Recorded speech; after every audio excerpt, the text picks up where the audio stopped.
রাঙ্গুনিয়ায় জামায়াতে ইসলামীর অগ্রসর কর্মীদের শিক্ষা বৈঠক অনুষ্ঠিত।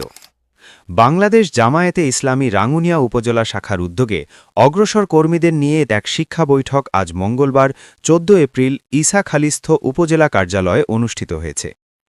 উপজেলা আমির মাওলানা মোহাম্মদ হাসান মুরাদের সভাপতিত্বে অনুষ্ঠিত এই বৈঠকে প্রধান অতিথি হিসেবে উপস্থিত ছিলেন চট্টগ্রাম মহানগর জামায়াতের কর্মপরিষদ সদস্য ও চট্টগ্রাম ডক্টরস ফোরামের সভাপতি ডাক্তার এটিএম রেজাউল করিম।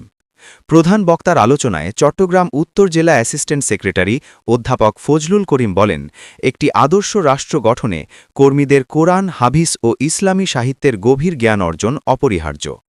বৈঠকের শুরুতে বান্দরবান জেলা আমির আব্দুস সালাম আজাদ পবিত্র কোরআন থেকে দার্স পেশ করেন। এতে বিশেষ অতিথি হিসেবে উপজেলা নায়েবে আমির মাওলানা মুহাম্মদ শওকাত হোসাইন, সেক্রেটারি মাস্টার কামাল উদ্দিন ও অ্যাসিস্ট্যান্ট সেক্রেটারি মাওলানা মুহাম্মদ শাহ আলম সহ অন্যান্য নেতৃবৃন্দ উপস্থিত ছিলেন। দিনব্যাপী এই কর্মসূচিতে কর্মীদের মেধা যাচাইয়ের লক্ষ্যে বিশেষ পরীক্ষা অনুষ্ঠিত হয় এবং বিজয়ীদের হাতে সম্মাননা স্মারক তুলে দেওয়া হয়। বক্তারা সমাজ সংস্কারে কর্মীদের নৈতিক ও চারিত্রিক মানোন্নয়নের ওপর বিশেষ গুরুত্বারোপ করেন।